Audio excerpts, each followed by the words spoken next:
And meanwhile, shares of C3.AI right now down sharply in overtime, almost 16% after missing on first quarter subscription revenues. C3.AI CEO Tom Siebel joins us now in an exclusive interview. Tom, welcome. So the numbers as reported, the top line, bottom line, look pretty good to me. The revenue guidance right about spot on in line, but the profitability, the non-GAAP loss from operations guide, maybe that's what's got people concerned. Stock's down this much, so I got to start there. And you're not alone. There are a number of companies reporting where the guide's not quite what the street expected. What's going on there? It was a solid, hi, John. It was a solid quarter. We beat revenue expectations, beat profitability expectations, beat cash flow expectations, cash flow positive for the second quarter, cash flow positive in Q4, cash flow positive in Q1. It was a solid quarter, and just across the board. I get that. I tried to set that up as well, but there are these questions about expectations, and people expected something a bit different, particularly in the guide. So is it just a matter of people expecting what you're delivering that you feel is great and maybe a bit less than they had in mind? I mean, it sounds like the government part of the business in particular is performing quite well. You've got a solid cash reserve. Okay, I think we have about roughly $750 million in the bank. Our subscription revenue was within the guidelines. We did not have a miss in subscription revenue. We were within the expectations there.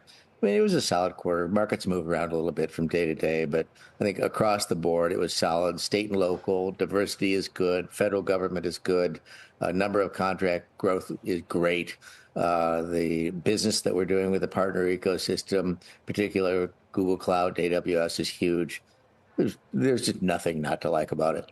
So in light of that, Tom, what does that mean in terms of reacceleration of growth of revenue here and the traction for your AI offerings in the marketplace? Great question, Morgan. I mean, our growth rate in the quarter, year-over-year growth rate was 21% year-over-year growth. I think that might be the 10th fastest growing company in the public software universe. I believe our guidance, the consensus guidance that we have for growth this year is 23% top line growth. I think that is like the 7th to 10th fastest growing company in the software universe, in the public software universe. So we have definitely, our growth rate in the last 5 quarters has gone from 0% to 11% to 17% to 19% to 21%. This is a company that has, now that we're through our transition to the subscription-based pricing model, we have absolutely accelerating growth. So what does that mean for profitability? I know you talked about cash flow positive, but when do we see some of those other profitability metrics begin to kick in then? Great question. We have a structurally profitable company. I mean, our gross margins are much, much greater than our cost of sales.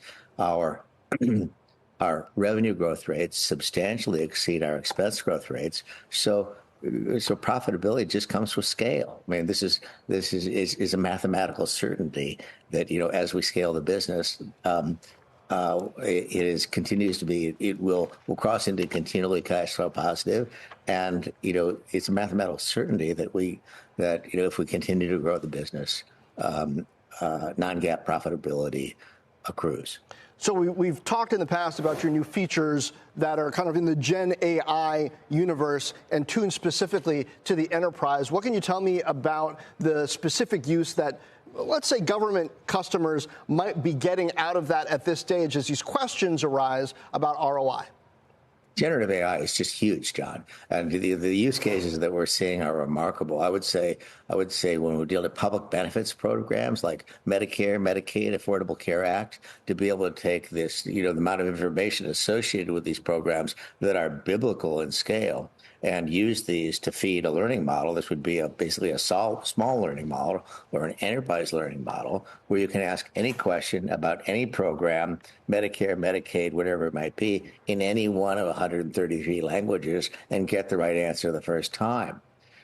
Generative AI is being used, in the Air Force for predictive maintenance applications. It's being used in the intelligence agencies. It's being used in the private sector for the most interesting and diverse applications they would never expect. For law firms, for writing their S1 and 10K filings, This generative AI area is unexpectedly diverse and unknowably large. All right. Tom Siebel, C3.AI CEO. Appreciate you joining us here on Overtime. Before the call, we'll let you get ready for that.